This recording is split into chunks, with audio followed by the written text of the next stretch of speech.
साल में पढ़ा है तो ये हम इतना जल्दी कैसे कर सकते हैं। मैंने कहा कि जो बैठे होते हैं एक सब्जेक्ट उन्होंने अगर इकोनॉमिक्स पढ़ा है ना तो वो 4 साल पढ़ के आए होते हैं, और वो जो 4 साल पढ़ा होता है उसका जो एक एसेंस होता है ना, उसका एक सब्जेक्ट बनाया होता है पब्लिक सर्विस कमीशन ने, तो वो एक हफ्ते में भी हो सकता है, ठीक है, और वो 1 महीने में भी हो सकता है गवर्नमेंट ना, तो उसका वो देखें। फिर उन्होंने पेपर शेपर उन्होंने साथ डिस्कस किए हैं।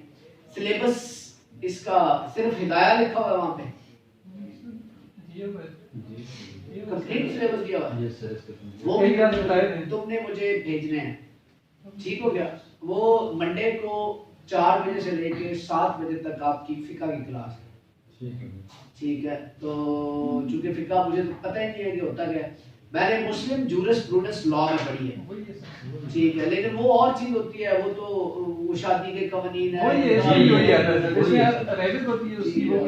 नहीं अरबिक तो मुझे आती नहीं है बिल्कुल। तो जो वकील है उन्होंने भी इस्लामिक जूरिस्प्रूडेंस पढ़ा होगा, ठीक है, मेरे ख्याल पहले साल ही होता है इसका, तो वो आप मुझे लगता है कि वो ठीक रह जाएगा, आपको समझ आ जाएगी। समझ ना आए तो फिर मेरे साथ डिस्कस कीजिएगा कि ये चीज़ें यहाँ प्रॉब्लमेटिक हैं, उसको हम जो है वो डिस्कस कर लेंगे, ठीक है। तो अभी देखते हैं, वो कहता है मैं करवा लूँगा, जब उसने क्या है कोई उस्ताद ऐसे हामी तो नहीं भर लेता ना, जिसको ना एक चीज़ का पता हो तो उसको पता है कि दूसरे दिन मैंने पकड़े जाने। तो यूनिवर्सिटी मैंने से कहा है, यूनिवर्सिटी ग्रेजुएट हैं, लोग पढ़े लिखे हैं, तो ये मैट्रिक इंटर वाले बच्चे नहीं है कि जिनको आप कुछ भी बता के चले जाएंगे तो वो कहेंगे जी जी बिल्कुल ऐसे ही है, उस्ताद ने जो कह दिया बात वही ठीक है। तो उसमें केमिस्ट्री भी मैंने कहा शामिल है जी। एनीवेज, पॉलिटिकल एवोल्यूशन पढ़ी आपने? ये गपशप की बजाय मुझे बताएं कि पॉलिटिकल एवोल्यूशन पढ़ी आपने? पढ़ ली है जी, सबने पढ़ी है पॉलिटिकल एवोल्यूशन? अभी पढ़ रहे हो? इसके 3 पेजेस नहीं है, 2.5 पेजेस हैं वो। वकील तुमने पढ़ी है? तुमने पढ़ी है? नहीं वैसे जो मैंने बताया वो तुम वैसे ही बता दोगे, ठीक है। ये क्या बात हुई, मैंने तो पहले एक्सप्लेन किया, ये क्या तुम फेसबुक देख रहे हो और पढ़ नहीं रहे, दिस इज नॉट फेयर यार। माइंड कुछ भारी भारी होगा तो तब बाहर गया, तुम्हें पढ़ने नहीं हो रहा। तुमने पढ़ा? तुमने पढ़ा भाई? किरण सहर, ये 2 नाम क्यों है तुम्हारे? अच्छा सहर किरण, ये 2 नाम क्यों है तुम्हारे? तुम्हारी अम्मी का नाम किरण है? नहीं, रब्बानी मेरे अब्बू का नाम है, सहर किरण रब्बानी मेरा पूरा नाम। अच्छा सहर किरण रब्बानी। वैसे ही 71 से तो नहीं है, ये तो 47 जिसमें पाकिस्तान आजाद हुआ उसी दिन से ये बोला था। हाँ लेकिन ये चूंकि मैं इसको 71 से एक पार्ट हो गया था, आप 71 से जो मैं पढ़ा रहा हूँ आप फिलहाल वही पढ़े। अगर तुमने भी नहीं पढ़ा? ओपेक ऑयल प्राइसेस क्या था सर? यार ये बेटा ये जो ओपेक क्या होता है जी बताएं जी। जो पेट्रोलियम होती है ना एक्सपोर्ट्स, उसकी रेगुलेटरी बोर्ड मुख्तलिफ कंट्रीज ने मिलकर ओपेक बनाया हुआ। तो ये जब ये हुआ था ना कुवैत और इराक की जंग, तो वो क्राइसिस आ गए थे इसके पेट्रोलियम मसनूआत के ऊपर। तुमने भेजा मुझे?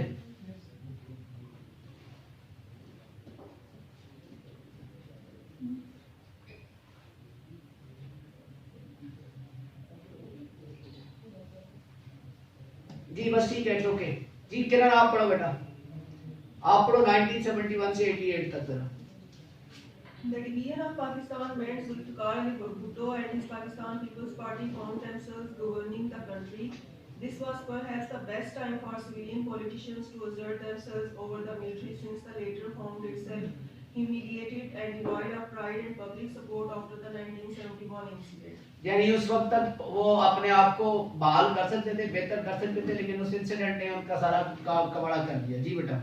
However, as has become commonplace for our politicians, Bhutto resorted to authoritarian rule that isolated his party cadre and stifled opposition in the country.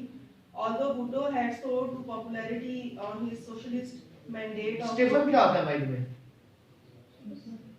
इसका मतलब होता है silent kind of thing, soft kind of thing, वो नहीं होता friendly opposition जी। Although Bhutto had soared to popularity on his socialist mandate of Roti Kapda Makan, and he did nationalize many industries in the country.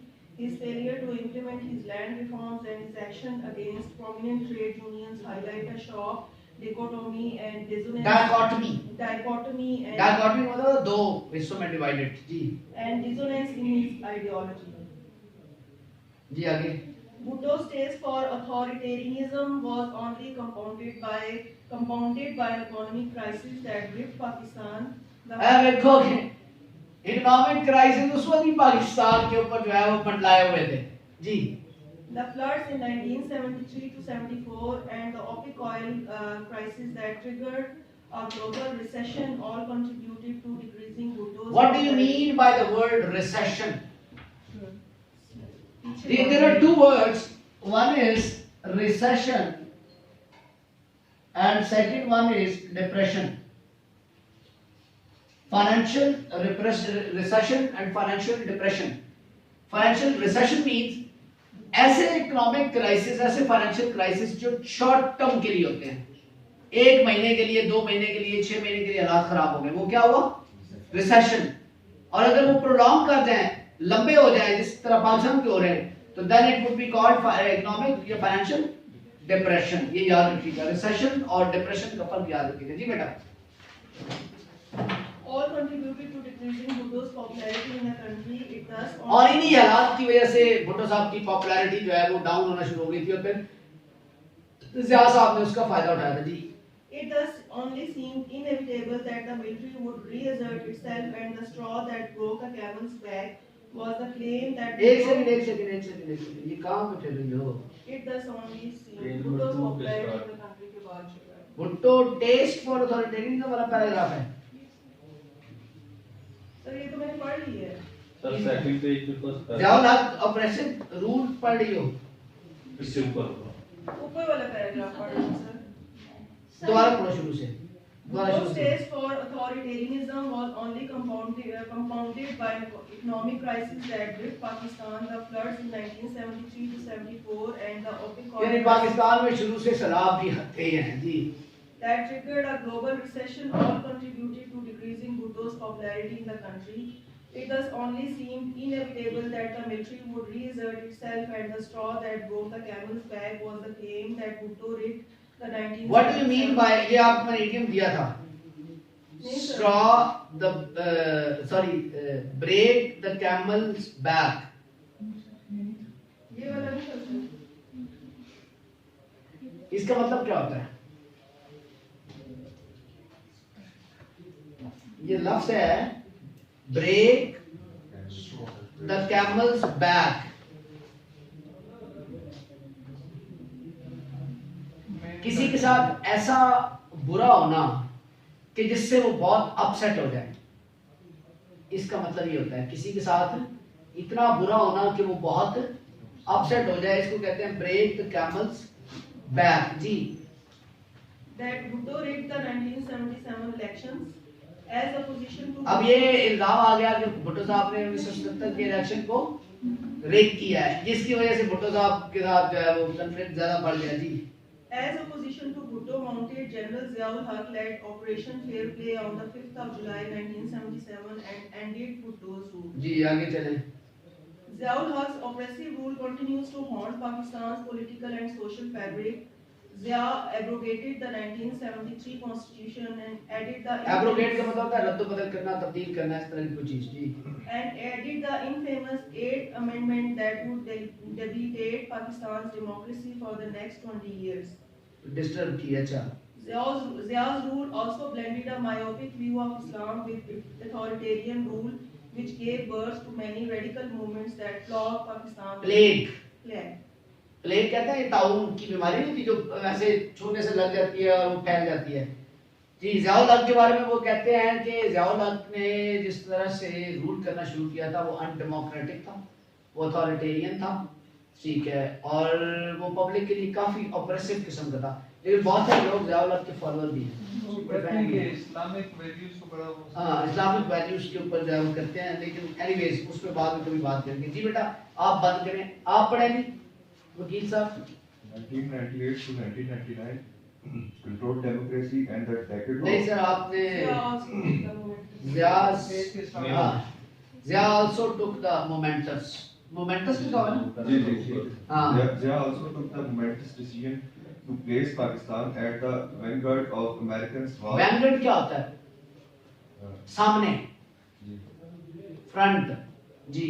when the vanguards of America's war against the Soviet invasion in Afghanistan. जी अब इस बात की समझ आई है, खुल के सामने आया अमेरिका के साथ मिलके against the Russia.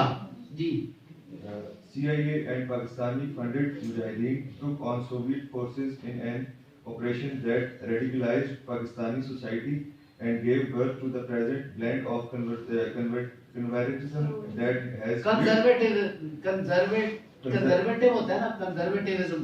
conservatism that has gripped Pakistan.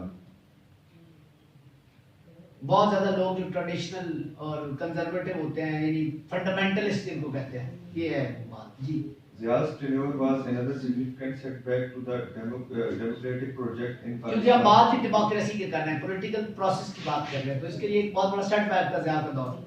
In Pakistan, since his constitutional amendments and use of Islam as a political gimmick were to shape Pakistan's political landscape for decades to come.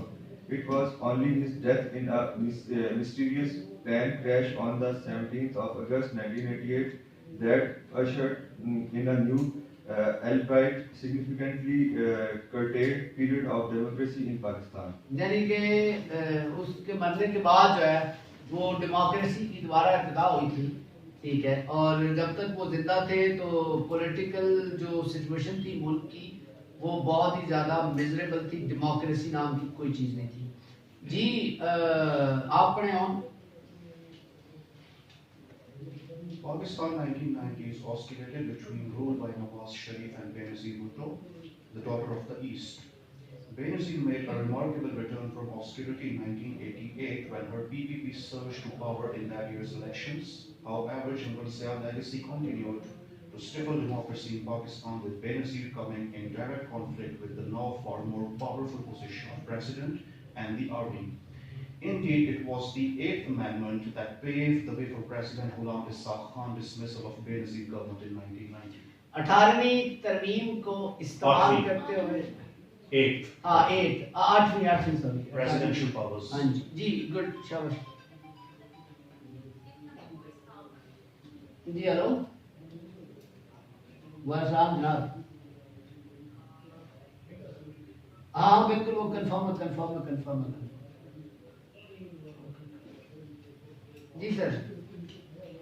The 1990 elections saw Nawaz Sharif Islami Jamhuri Ittihad come to power, but his उस वक्त ये मुस्लिम league नून नहीं थी, IJ आई थी, ठीक है जी। But his tenure too was marked by conflict with the military and the president.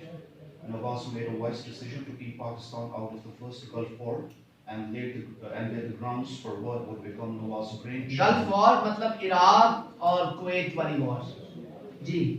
Nawaz's brainchild, the motorways in his tenure, but his time in office too was short when the military forced both him and Ghulam Khan to resign in 1993. Ghulam Shah Khan. And Khan could not agree on key policy areas. जी चलते हैं। 1993 and 1996 were the next election cycles, which saw Benazir emerge victorious in the former, with Nawaz coming to power again in 1996. It was his heavy mandate in 1996 that allowed Nawaz to pass the 13th Amendment that limited the president's powers and finally gave breathing space to civilian rule. 13वीं amendment दोबारा करके अपनी ताकत को वापस ले लिया जी। Nawaz, however, triggered inter-institutional conflict when his supporters first led a raid on Supreme Court in 1997. पहली गलती नवाज शरीफ की 1947 के अंदर 1997 के अंदर सुप्रीम कोर्ट की बिल्डिंग के ऊपर हमला हुआ था, इसके सपोर्टर्स ने किया था। And later when he tried to remove Army Chief Pervez Musharraf. The latter action sadly proved to be too much for the army to digest, with the military triggering a military coup and once again pushing Pakistan into the grips of military rule. Got it? बात की समझ आई है? वो दो गलतियां की, उसमें से बड़ी गलती उसको फौज ने बियर नहीं किया, डाइजेस्ट नहीं किया और ला के रख दिया उसको, ठीक है जी। इफ्तिखार तुम पढ़ो। Pervez Musharraf's rule was another defining period in Pakistan history. These 9 years once again witnessed near unprecedented economic growth, much of it owing to economic rewards from Pakistan participation in the war on terror to impact the WOT had on Pakistan. WOT क्या है? War on Terror. Had on Pakistan's security and peace. It was also under Musharraf's rule that digital media gained immense traction and growth, a phenomenon that would ironically lead to his downfall. Musharraf also promulgated the 17th Amendment that undid a lot of the democratic gains Pakistan achieved in the 13th Amendment. Pakistan's exposure to democracy and to globalization through a vibrant digital media and the societal changes that emerged out of the rising middle class. However, eventually proved too much for Musharraf's stringent hold on the political landscape and led to Lies movement and the opposition to the Lies movement याद है आपको? वो जो उन्होंने किया था ये वो इस इफ्तिखार चौधरी के लिए किया था. To the emergency of 3rd November 2007, which culminated in Musharraf giving up power. The rise of a religious middle class also served as the impetus behind Nawaz Sharif's return, and it was his presence and the return of Benazir Bhutto that toppled Pakistan's third victory regime. हो गया जी. आप पढ़े अपना क्या नाम है आप Naveed? 2008 present democracy gaining a foothold. ये 2000 to present, इसका मतलब है 2008 to present, 2008 से लेके अब तक जी. 2018 marked a decade since Pakistan has had uninterrupted democratic rule. यानी आप ये देखिए कि 2008 से लेके 2018 तक जो था वो कोई इंटरवेंशन नहीं रहा उसके अंदर, बल्कि यहाँ 2022 होना चाहिए कि 2022-23 तक डायरेक्ट इंटरवेंशन को नहीं रहा. वैसे तो इंटरवीन करती रही है लेकिन डायरेक्टली उन्होंने आगे रूल नहीं किया, तो डेमोक्रेटिक प्रोसेस चलता रहा जी. This period has seen ट्रेमेंडस democratic gains such as the passing of the 18th Amendment, the passage of the 7th National Finance Commission, NFC awards सूबों को वो एक जो है वो रकम देना, वो एनएफसी अवार्ड्स जी. and more recently the 31st Amendment bill that paved the way of FATA merger with Khyber Pakhtunkhwa. जी. The decade, however, This decade, however, has not been bereft of civil-military conflict. In fact, events such as the Dawn leaks, the multiple military operations during the PPP and the incumbent government's tenures, the 2011 American operation against Osama bin Laden, and the Mamogate scandal that emerged in the aftermath of this operation all damaged the already precarious civil-military paradigm and led to cause that the country might return to directly military rules. जी. हालात इस तरह के पैदा हो गए, ये सारे मैमोगेट हुआ इस टाइम के अंदर डॉन लीक हुआ जी. सर यहाँ जब फाटा के मर्जर की बात हो रही है खैबर पख्तूनख्वा में, ये 21st अमेंडमेंट होगी. हाँ, ये 21 मैं भी ये सोच रहा था कि गलत है, यहाँ पे चेंज लिखा. इसको करेक्ट कर लेंगे लेकिन अभी कंफर्म करने के बाद कि कौन सी है, 31वीं तो है ही नहीं, ये 21st होगी जी. इसको जरा नोट करना है कि आगे चलें. Good point. With the end of the incumbent parliament tenure on the 31st of May, however, it seems that democracy is finally entrenching itself in Pakistan. All parties seem united in holding election on the 25th of July, and other state institutions such as the judiciary to seem to be with this idea. As we cast our vote, however, it is important to realize the significance of this movement and the history that bears down on us as we head to the polls. We must also be cognizant of the fact that it is only through democracy that Pakistan can truly set itself on the path of prosperity.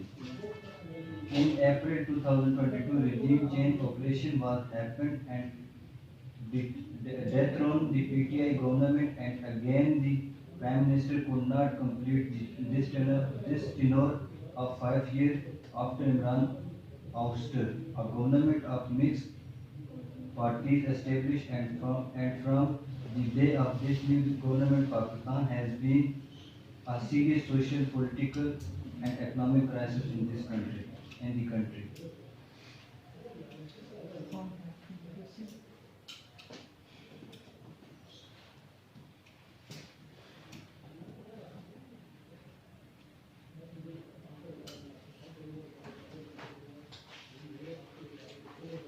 जी बेटा, ये आपने political, अच्छा इसमें ना आपको अगला तीसरा topic कौन सा दिया हुआ मैंने आपके नोट्स के अंदर? National Interest of Pakistan. National interest of Pakistan. खोले जरा।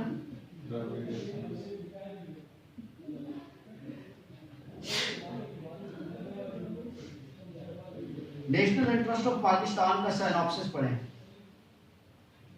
क्या लिखा हुआ है? इंट्रोडक्शन के बाद Pakistan national interest, evolution of national interest of Pakistan, national interest in foreign policy, methods for the promotion of national interest, what Pakistan needs to do and conclusion.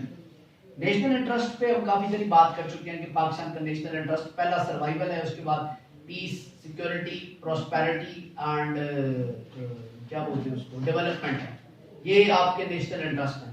Pakistan के national interest ये मैंने नीचे एनलिस्ट किए हुए हैं। फिर आपकी सॉवरेनिटी है, ठीक है। नेशनल इंटरेस्ट आपका ये है कि आप अलायंसेस बनाएं मुख्तलिफ कंट्रीज के साथ, ये सारे आपके नेशनल इंटरेस्ट के अंदर आते हैं। फिर हमने पाकिस्तान के नेशनल इंटरेस्ट को इसकी एवोल्यूशन भी देखी हुई है कि पाकिस्तान का जो नेशनल इंटरेस्ट की जो इब्तिदा हुई थी वो कहाँ से लेके कहाँ तक, कब क्या इंटरेस्ट रहा है पाकिस्तान का नेशनल। और उसके बाद आपने डिस्कस किया national interest and foreign policies पे, हम ऑलरेडी बात कर चुके हैं फॉरेन पॉलिसी के अंदर। और इसका जो अहम चीज इसमें मैं आपको लाना चाह रहा था वो है methods for promotion of national interest. ये जरा देखिए मेथड्स, कौन कौन से मेथड्स हैं जिससे आप अपने नेशनल इंटरेस्ट को प्रमोट कर सकते हैं। कोर्सिव मेथड तो आप वही लगाएंगे ना जब या जहां पे आप जंग लड़ सकते हैं। कोर्सिव का मतलब थ्रू फोर्स होता है, थ्रू पावर होता है, ठीक है। इस तरीके से भी आप अपने नेशनल इंटरेस्ट को सिक्योर कर सकते हैं, प्रमोट कर सकते हैं। किसी दूसरे ममालिक के साथ अलायंसेस बना के आप अपने नेशनल इंटरेस्ट को प्रमोट कर सकते हैं। इकोनॉमिक एड दे के लेके आपका नेशनल इंटरेस्ट जो है वो जी। और तीसरी चीज ये है कि डिप्लोमेटिक निगोशिएशंस, ठीक है। जो स्टेट लेवल पे आपके डिप्लोमेट्स होते हैं वो आपस में कम्युनिकेट करके आपके अपने नेशनल इंटरेस्ट को सामने रखते हुए, ठीक है, प्रोपेगेंडा के थ्रू भी नेशनल इंटरेस्ट को प्रमोट किया जाता है। और कलेक्टिव सिक्योरिटी, जैसे कि कलेक्टिव सिक्योरिटी का मतलब क्या है जी? जैसे कि 5-6 मुख्तलिफ फोर्सेस मिलके, ठीक है, कहीं पे काम करती है, that would be the collective security. Pakistan और रशिया ने पहली दफा 2017 या 18 के अंदर पहली दफा इकट्ठे एक्सरसाइजेस की थी, ठीक है। So that was the history, ठीक है। वो कलेक्टिव, वो आपका नेशनल इंटरेस्ट उससे भी प्रमोट होता है। What Pakistan need to do, Pakistan को अपने नेशनल इंटरेस्ट को सिक्योर करने के लिए क्या करना चाहिए, यानी कि अपनी फॉरेन पॉलिसी कैसी बनानी चाहिए। And at the end conclusion, these are 3 important topics for your examination point of view: foreign policy, national interest, political evolution, ठीक है, from 1971 to onward। अब तक हमने मुतालिया पाकिस्तान, जरा ये एनालिस्ट करें, मुतालिया पाकिस्तान और करंट अफेयर को भी आप एक ही सब्जेक्ट समझें। एनालिस्ट करके मुझे बताएं कितने टॉपिक्स हमने करनी है दोनों इसके। लिखने को नहीं करता तुम लोगों का। सर मैंने लिखे हुए हैं, कुछ बताऊं आपको? जी बेटा। करंट अफेयर्स के रशियन यूक्रेन वॉर, पाकिस्तान, ये पढ़ा नहीं है हमने, पाकिस्तान, अफगानिस्तान एंड तालिबान, लेकिन आपने शेयर किया हुआ है इसका डॉक्यूमेंट हमारे साथ। मैंने लेक्चर भी लिया था, ऑनलाइन लिया था लेक्चर, ऑनलाइन लिया था किसी ने, आपने लिया था ये लेक्चर? जी, जो ऑनलाइन हुए थे वो दोबारा कर लेंगे जी।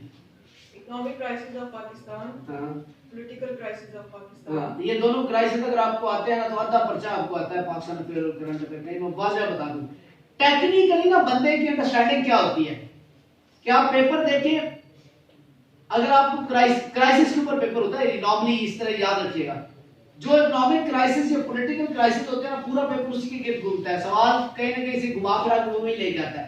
आप कल का करंट अफेयर का पर्चा और आज का मुतालिया पाकिस्तान का पर्चा देख लें, आपको पता चल जाएगा कि अगर आपको इकोनॉमिक क्राइसिस और पॉलिटिकल क्राइसिस आते हैं तो आपको दोनों पेपर आते हैं पूरे के पूरे। जी बेटा। I2U2 समिट ये भी सर आपने ऑनलाइन किया। I2U2 होगा, इंडिया और दूसरा कौन सा था? इजराइल, और U2 UAE और USA। ये भी मैंने पढ़ाया था लेक्चर लिया था ऑनलाइन था। ठीक है, ये कितने टॉपिक्स हैं सर? ये 5 टॉपिक्स हैं। ये इससे पहले जो हो चुके थे, ये 3 8 टॉपिक्स। अगर हम इसके टोटल 15 टॉपिक्स जो है ना वो करने में कामयाब हो जाते हैं मुकम्मल तौर पे, तो हम ये पेपर इजीली क्रैक कर लेंगे।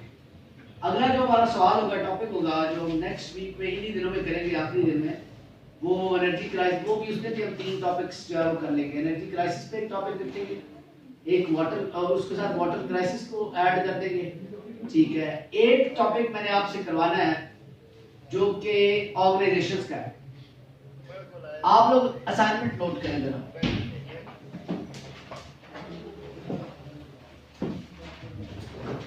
Write down the history, objectives, history, objectives,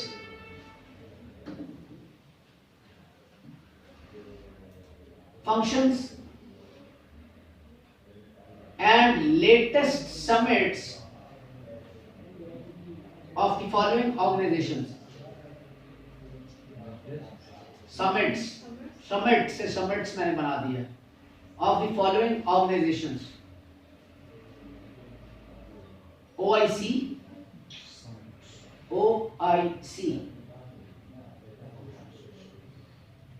SCO,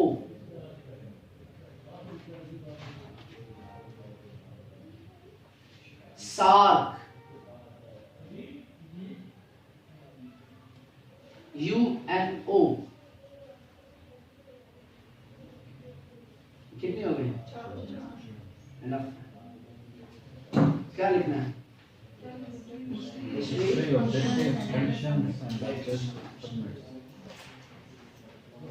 ये एक असाइनमेंट है। अच्छा, जनरल साइंस का आपको मैंने कुछ भेजा था, खोले जरा जनरल साइंस। कब भेजा था? जनरल साइंस आज सुबह नहीं भेजा।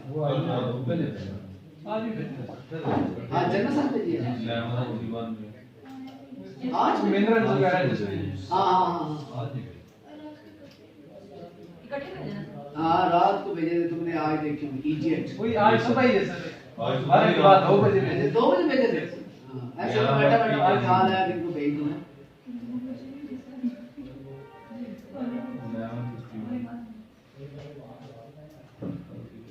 अच्छा, ये देखो खोले कौन कौन से टॉपिक्स हैं। मिनरल्स का टॉपिक होगा, सैटेलाइट होगा,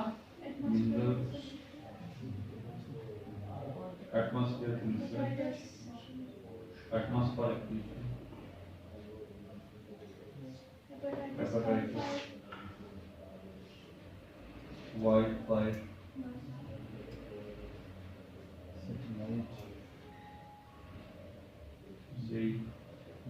यही है। ये जितने आपने टॉपिक्स पिछले मिला के जनरल साइंस के अब तक तैयार किए, अगर नहीं किए तो उनको मिला लें।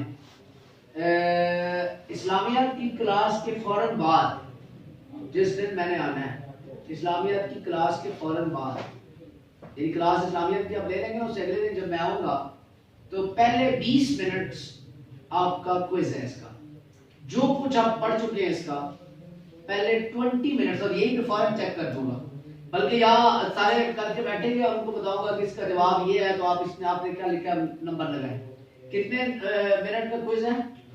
जितने टॉपिक्स लिए हैं। जी किरण बेटा मुझे बताएं कितने टॉपिक्स इससे पहले मैंने आपको नोट्स में भेजे हैं? तो 10-12 टॉपिक्स तो होंगे। सोलर सिस्टम है, नहीं कम नहीं कर सकता इसमें तो। हार्डली ये जो पूरा सिलेबस ये दिए हैं, 2-2 3-3 नंबर का सवाल आता है। कितने नंबर का आता है?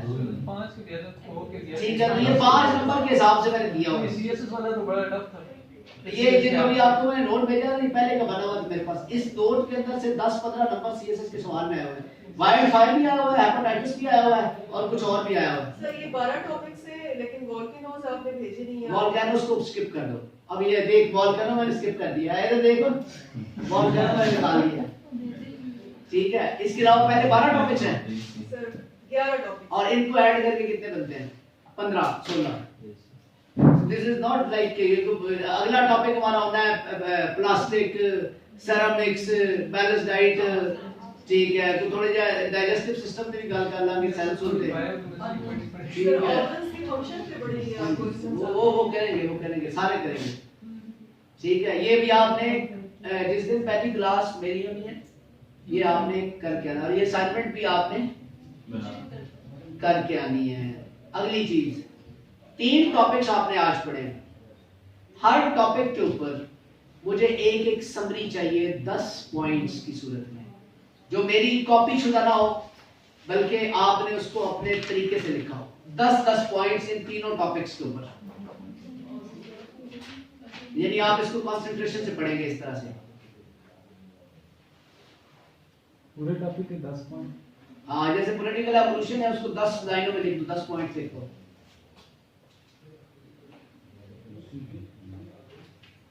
फॉरेन पॉलिसी को 10 पॉइंट। जी सर, बहुत है 10 पॉइंट्स। फॉरेन पॉलिसी पे 10 पॉइंट जरूरत से ज्यादा है। The most important 10 points. Sir current affairs में गवर्नेंस वगैरह से रिलेटेड, गवर्नेंस और गुड गवर्नेंस का टॉपिक हम करेंगे। ये अभी हमने किया नहीं है। फिर फैटर वगैरह, फैक्टर भी है, कश्मीर इशू। कश्मीर इशू की है, उसमें मैंने आपको आर्टिकल आपने ही देना। आर्टिकल एक और असाइनमेंट, गुड, बहुत अच्छे बच्चे होते हैं। मेरे लिंक पे आप लोग जाओगे, मेरे अखबार का लिंक आपको दिया हुआ है ना, कि आप गूगल करें, गूगल पे लिखे जाके नासिर खान डेली टाइम्स। ठीक है, उसमें एक होगा कश्मीर के ऊपर सॉल्यूशंस, कुछ कश्मीर डिस्प्यूट के हवाले से होंगे। ठीक है, तो वो आपने अगर उसको स्क्रॉल करते जाएंगे, नीचे आपको कश्मीर के हवाले से जो आर्टिकल मिलेगा ना, वो मैं आपको उनके ग्रुप पे शेयर भी कर दूंगा। उस आर्टिकल को पढ़ के 10 पॉइंट्स उस आर्टिकल के भी लिख के लाने हैं। सर वो पुराने आर्टिकल तो मिल जाते हैं, अभी जो नहीं रिसेंट वाले, वो इतना पुराना नहीं है, के बाद वो इतना पुराना नहीं है। उसके अभी वो पूरे कश्मीर डिस्प्यूट बहुत बड़ा डिस्प्यूट है, वो तो पुराना तो है। इसको अभी जो है ना वो लेंगे, इसकी और चीजें भी करेंगे, लेकिन अब आर्टिकल डिफरेंट चीज है। हेलो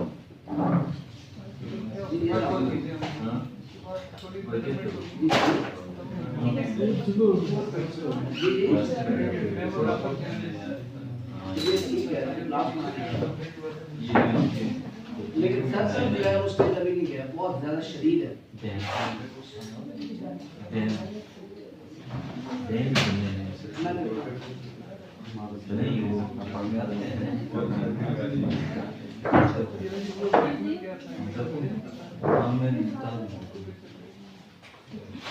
बहुत है काम, ये थोड़ा सा बढ़ा दूं। नहीं मैं थोड़ा सा और देते हैं ना।